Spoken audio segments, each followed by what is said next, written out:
Hello, welcome back to Caves of Qud. So, unfortunately, I screwed up last time.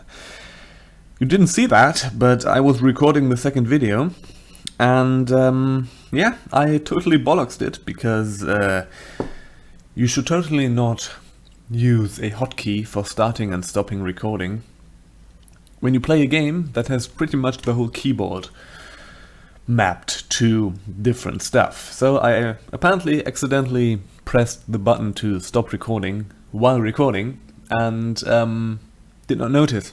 So there were like 15 minutes of me playing and talking but not recording. Yes, what a nightmare. The thing is, this being a roguelike with permadeath, it prevents you from rolling back to an earlier save. So, yeah, the character is basically lost. And so what I did now is I created a new character with the same stuff in the beginning. So we are like the same character now, but of course we now have a different world seed. And some things will play out differently in the beginning here, probably. Like the stuff we find in the chests and so on. So we're just going to do this really quickly. We're going to get this quest here. Yes, we're going to buy his vine wafers. So what took me over half an hour last time, I will now do in 3 minutes or something. So let's see, let's get this over with really quickly. Interesting thing is we have a slender bronze dagger now, which is sort of a...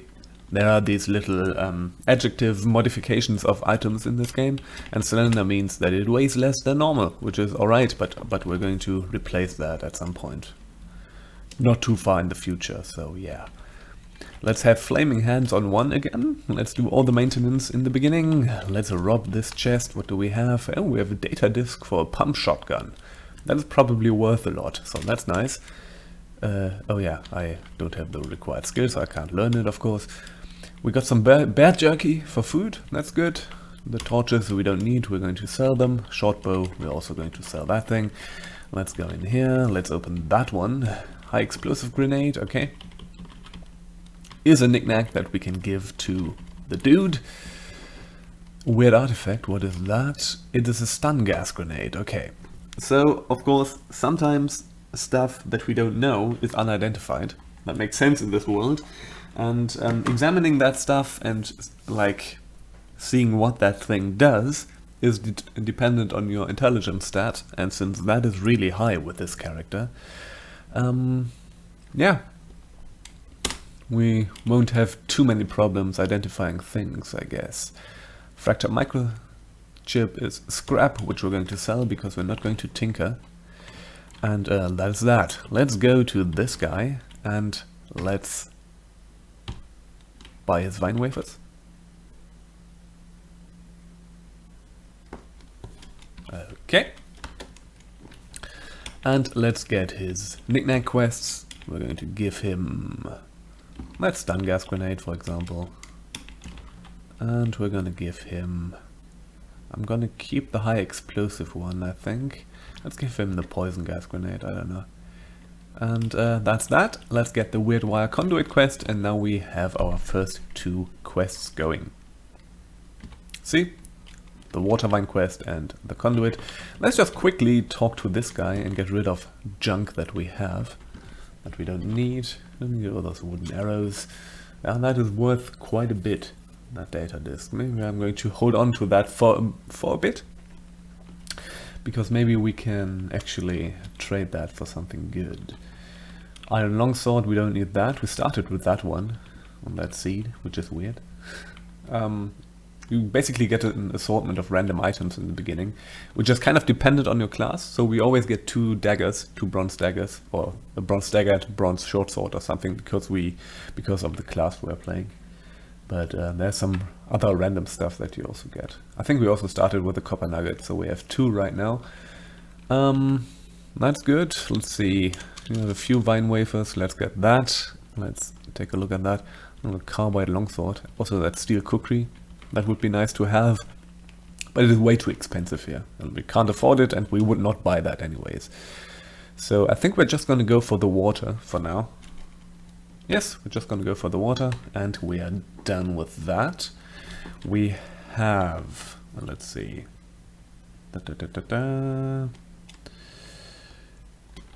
Okay, yeah, let's spend our 1 mutation points on that, and we are good to go. So, now, let's go into the wilderness and start actually exploring. So here we are, there's the graveyard again. As you can see, it looks different. It's always going to be in the same place, but this map will always be procedurally generated, so it will look different. So let's start going. So to the north here, what we will start with are water vine marshes. Those are like the area around Joppa. It's all water vine marshes, and they are scarcely interesting. Like sometimes you find some interesting stuff in there, but mostly it's just a lot of water vines that you can harvest for vine wafers if you want, if you have that skill. We don't, and we're not going to get that skill just yet. At some point, if we have something spare, we will. But as I said, we are saving up for Shank and like a little bit of water. Down there are these little glow pads, which are sort of like a plant animal thing on the water. They are neutral to us, but they don't like glowfish. And in those ponds you often see glowfishes and glow pads just murdering each other. And that's what's happening right here. So these are corpses, and these are probably glowfish corpses, because those glow pads are nasty. Yeah, a lot of weird stuff goes on in this world that you have to kind of decipher, but yeah, alright. And you know, like all kinds of different creatures. See? Now we can probably take a look at this.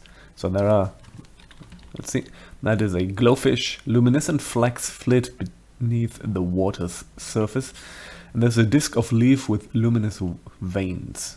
Equipped bite. They can bite, and I think those things don't like each other, and now there's murder going on. See? And there are like 4 glowfish, well now 3, ganged up on that glow pad, and let's see what the outcome is. See, those glow pads are actually much stronger than the glowfish, and the glow pad killed everything. And I did not pay attention because I'm a stupid person. And what has happened now is we have been bitten by alligators that are here, and I have almost died. You always have to be really careful. Let's also use sprinting now and sprint away from that alligator so that we can burn it. Okay, we have burned it. 75 experience. Let's rest for now. So, what I did now, I rested until healed, and now that took a bunch of turns, and now we are rested.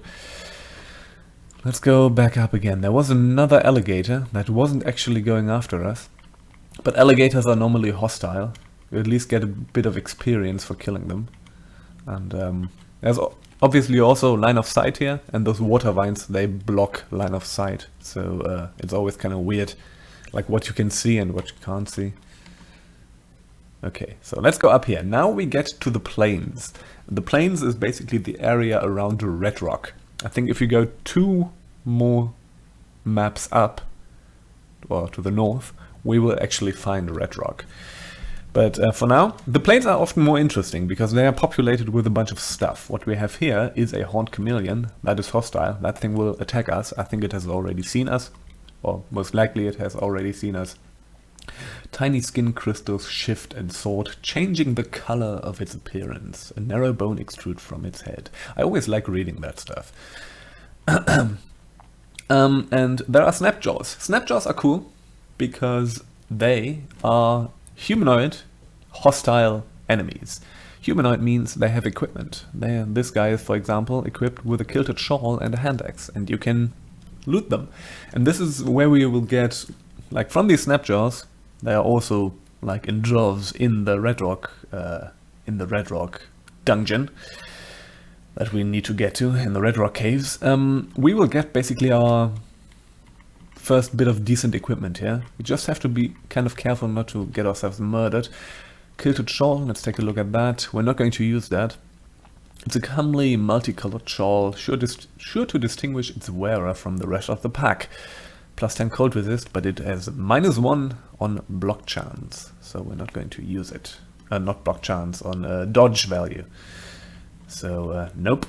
we are all about that dodge value. So let's take a look. There's a bunch of fighting going on here. There are these snapjaw warlords, and there are feral dogs that are friendly to us, probably because we have all that fur, I guess. And they are fighting the snapjaws for now, so that's good.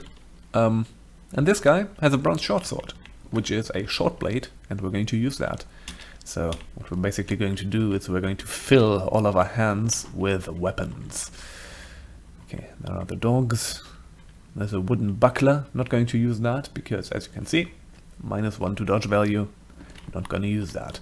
We will also pick up a bunch of junk that we can then sell in Joppa. The reason I'm not picking up all that stuff is because it's really heavy. That weighs 15 pounds. And yeah, it's not worth a lot. So what mostly sells really well are stuff like swords, long swords and short swords. Mostly long swords. They, but I think I'm not going to bother with the bronze variety because, yeah. Okay, we leveled up again. That is good. Now we can actually, we have 1 mutation point again. We have to put that into multiple arms because we can't increase flaming hands, but we want to increase both of them, so that's alright. We have also 1 attribute point. I'm going to put that into agility. So the agility bonus thing, it always goes up +1, so that is basically also what determines our dodge value and so on. Every 2 points. So with the next point we're going to put into agility, we're going to have 1 more point in dodge value. And also the modifier basically for everything, like the agility modifier. This also means that with weapons, so if we're using a weapon that is modified by agility, which we are not right now because we don't have shank, but once we get shank, we have a potential of getting +5 right now to our attack value. The thing is, that is also something that we have to keep in mind. Let's take a look at that bronze short sword. It has a strength bonus cap, so an attribute bonus cap. So it can only get a maximum of +1. For better stuff that goes up, so with an iron short sword, it has like 1d4, which isn't all that great, or that it's not much more, but it has a higher bonus cap, so it has a bonus cap of 2. So that is also the reason why you want to get the best material for your weapons, and so on. Alright, alright. There's another bronze short sword. Let's get that. Oh, we don't actually need that. Okay. Well, I think I'm going to drop it because it's not. It weighs 3 pounds and we don't really need it. So, what we're going to do now is we're going to explore these plains. Let's just quickly go to Red Rock. Ah, there it already is. So it was only 1 screen up. Here's Red Rock. This is where the cave entrance is. It's somewhere on this map. There are a bunch of apes in this. Sometimes there are apes, hostile baboons. They can be kind of annoying because they throw rocks at you. Also, night is falling, as you can see. We have night vision, so we now have a vision range of about 5 or 6 tiles, which isn't a lot, but torches also don't give you much more than that. And night is often kind of... we can use that to our advantage, because that means we can do stuff and things won't see us, probably. Let's kill a bunch of those baboons. They don't give you a lot of experience, so it doesn't matter. But we're going to need to come back here anyways, so yeah. Oh, and there's a baboon. Where are you? I think he changed maps, did he? Oh yeah, he did. And there's a bunch of nasty stuff up there, so let's not be... Let's kill that baboon. Shrewd baboon, okay. And it died. Got 50 XP from that, that's better. What you see over here is these guys. These are equimaxes. These are some kind of like giant wild horses, I guess. And they are very tough, which the game means they are very tough, and they are neutral. There is a way, like they give you a lot of experience. I think it's like 350 a pop. And you can basically, it's not a very nice thing to do, but you can sort of farm them off, like kill them one by one if you're good. And if you have the right skills to do so. If they get to you, and if they attack you, they will just murder you. So you have to be really careful about that in the beginning. And this is something I intend to do, because what we have, like the one skill we have, this the flaming hands, they really make it that really makes it possible to, oh god, that was a nasty hit that we got there. A hulking baboon. That was a giant baboon. Let's rest right now. And while we were resting, something was throwing stuff at us, but it didn't hit us. Otherwise, the resting would have been interrupted. Yeah, so I think we're just going to explore for a bit here and see what's going on in these maps. We're going to... Okay.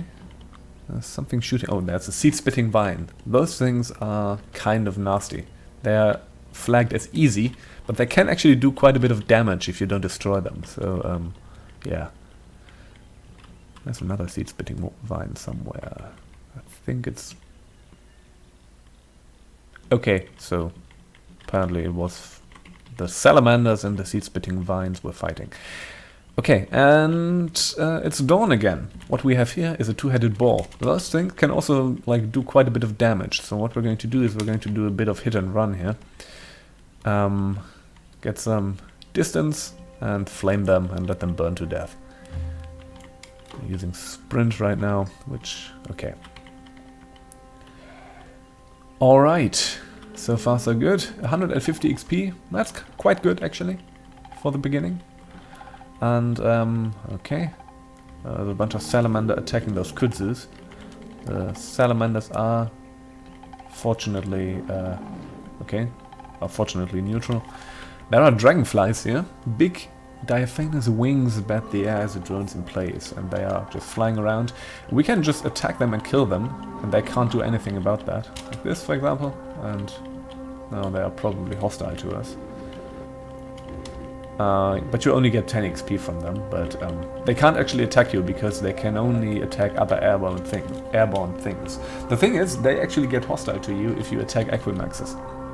So they are buddy-buddy with Equimaxes. Now we are in the desert canyon, which is also interesting. An interesting area. This is basically east of the plains.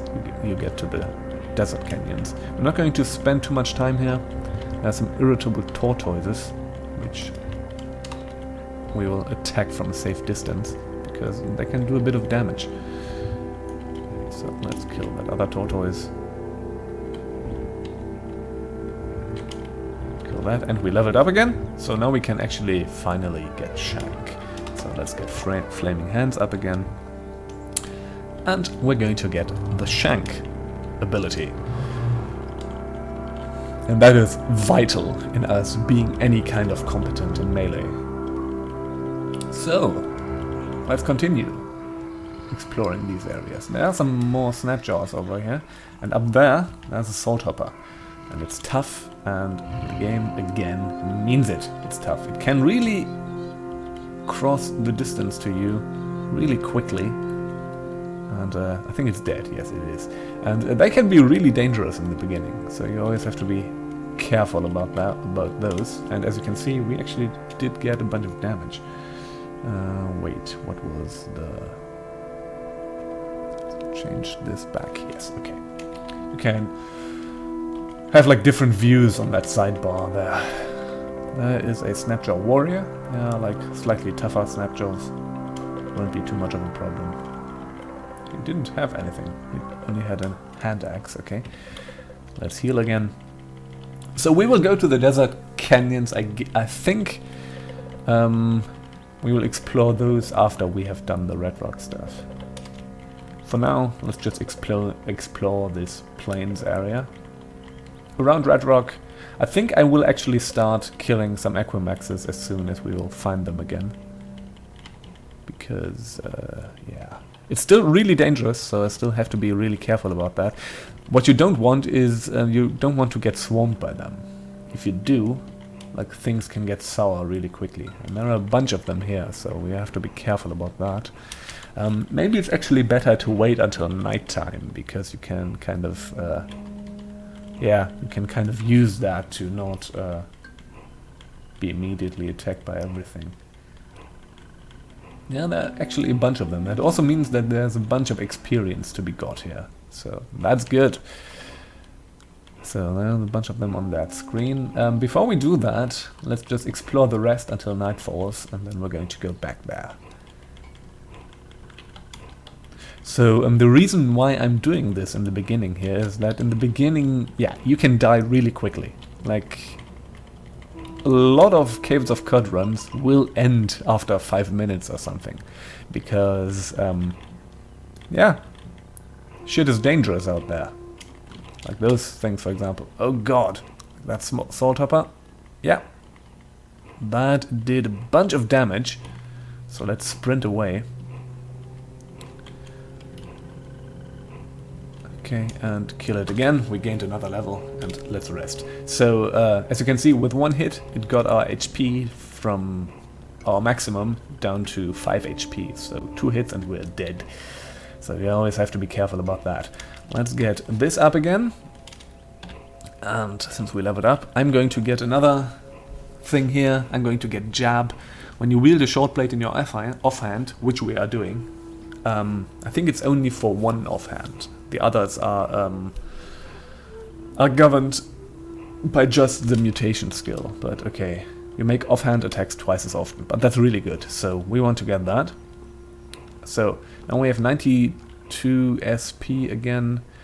So the next stuff that we're going to get is we're going to get Rejoinder. You make a free short blade attack whenever your current target misses you in melee. Since we are actually working on getting our dodge value as high as possible, this is something that will happen all the time. And free short blade attack, so we get another attack in. And having Rejoinders really and high agility is really awesome. So we're going to get that. What we're also going to put a bunch of points in is in dual wielding, of course. So increase the chance to attack with an offhand weapon, and increase to 35%, and we have that doubled with the jab, increased to 55% and to 75%. So yeah.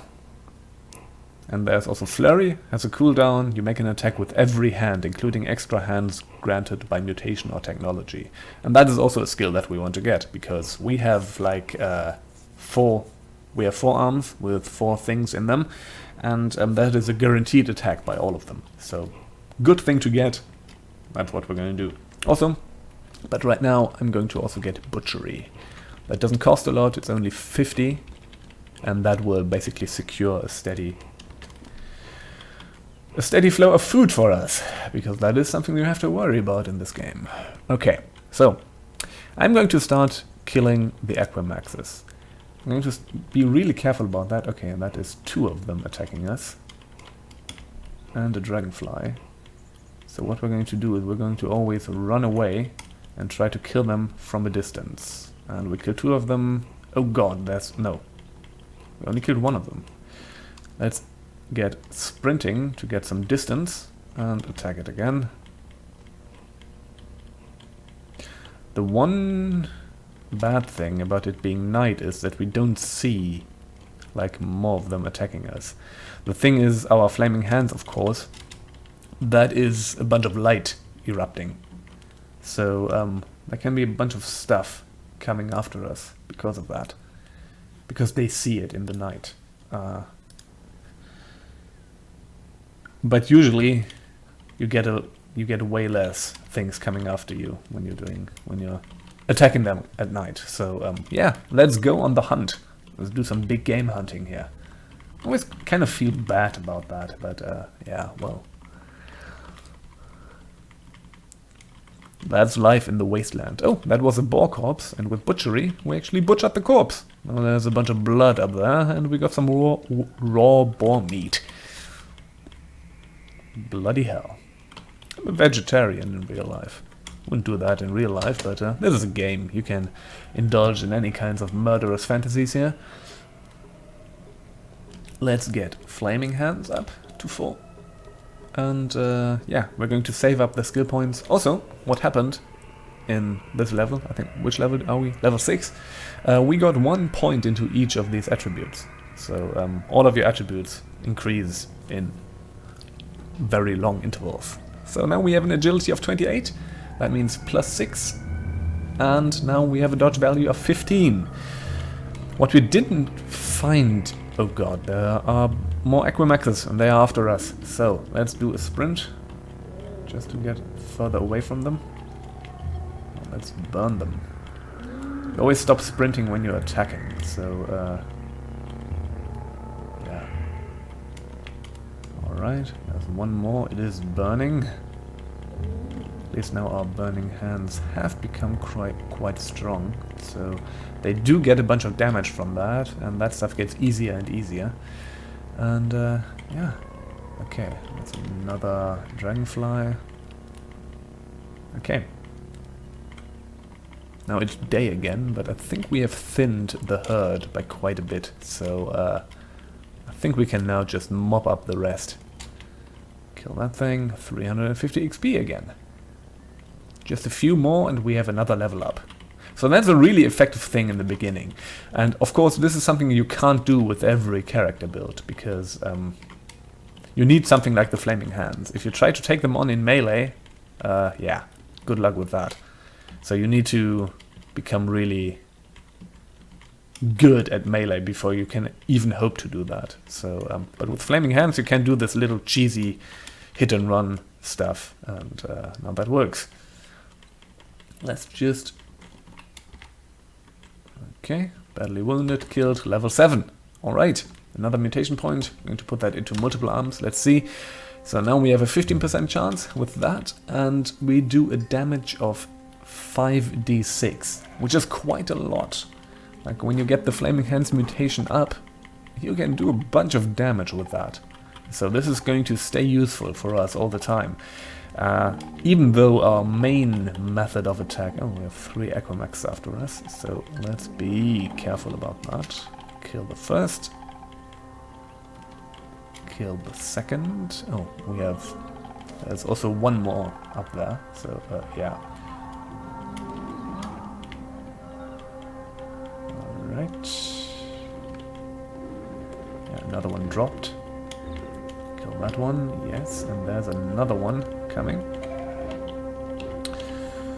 Okay, yeah, this can actually take a bit, but it will really pay off afterwards. So, right, Flaming Aquamax dies, and good. So far, so good. I think we have actually taken care of most of them. As I said, I always feel bad about them. And these magnificent beasts that are not even hostile towards you, and just go ahead and murder them all. But the game mechanics kind of encourage it, so yeah, that's what you get. Games make you be able to live out being an amoral jerk. That's kind of the beauty of them, I guess. So that is... Okay, now we're at Red Rock again. So north of this there's probably nothing... Oh, it's also Desert Canyon, okay. Well, let's just explore this for now, because there are a bunch of snapjaws here. And we get this, cloth overalls. Yes, that's good. Cloth overalls give you +2 to dodge value, so definitely gonna equip that. And yeah, let's check out a bunch of these snapjaws and see what they have. Cloth robe, is that actually... Let's see, is that worn on back or... No, it isn't. Oops. So let's drop it again. There's a chest here. Take a look. Small muddy tube. It is a blaze injector. Haha, look at it. You're immune to heat damage. You cannot be frozen. Heat damage you deal is increased by 25%. Plus 10 quickness. Minus 50 cold resist. So yeah, that's kind of nice to have. Let's get that. Bunch of vine wafers, bunch of bandages. Also gonna get those. And yeah, another snapjaw. That's basically it. Like the snapjaws, they don't give you a lot of experience, but they do like give you some... They can give you some good equipment in the beginning. So yeah, fighting them is always a good idea, actually. There's more Desert Canyon here. There's a Soul Hopper. Let's kill that thing as quickly as possible. We can actually butcher the Soul Hoppers. Soul Hoppers are butcherable enemies. An Iron Dagger. Fantastic. Going to put that into our main hand for now. Iron Dagger, as I said, has one more here, so 1 to 4 damage instead of 1 to 2 damage. So that's not a huge improvement, but of course it has a higher strength bonus cap, so we can get a maximum of +2 from our agility now that we have Shank. So that's good. Oh, something is going on there. There's another seed-spitting vine. Let's destroy that. And I think we are actually kind of ready to... Oh, there's an iron short sword, which we're also going to get. Left hand, iron short sword. I think we are actually kind of ready to go down into Red Rock. So let's see. Yeah. So before we are exploring more of this area, let's just go south. Did we actually... I think there's some more plains stuff here. Yeah. Let's just take a look at that before we're going to do that. And I'm probably going to end the video then. And we're going to go south. And we're going to go south, yeah. I'm going to stop the video just before entering Red Rock, and we're going to do the Red Rock thing in the next video. But for now, let's explore the rest of the plains. Yeah, there's one more plains thing. It's a rusty plains, and there are a bunch of these kudzus. Kudzus can be kind of gnarly because they rust your equipment, so you don't want to get near them. Oh, got a level up from killing those kudzus, so that's good. I'll put that into Flaming Hands again for now. And we have 300 points. So I'm kind of debating whether to get Rejoinder right away or to put those into... I think I'm going to put those into dual wield, yes. Okay. And now we have the flurry thing, which I'm going to... Where do we have that? The flurry thing is right here. We're going to put that into the 2 slot. So we have 1 and 2, and we can sprint. So that's good. We're getting more and more survivable. And now we can actually, we're actually at the point where we can do some decent damage in melee. So I would actually be comfortable taking on, for example, those tortoises in melee, in pure melee. Oops. But not those two at the same time. Let's see. Yep. Yeah, that works. No problem. Good. Good. Alright, so far so good. I think I'm not going to explore too much more of this. Maybe kill some... Yeah, kill those tortoises, I guess. There's a bunch of kudzus over here. Have to be kind of careful about that, not to get our stuff rusted. And yeah, that's just kind of annoying. Oh, there's another sword hopper. Boom. Come at me, bro. Kill it. Butcher it. Fantastic. Oh, we found a fractured microchip in that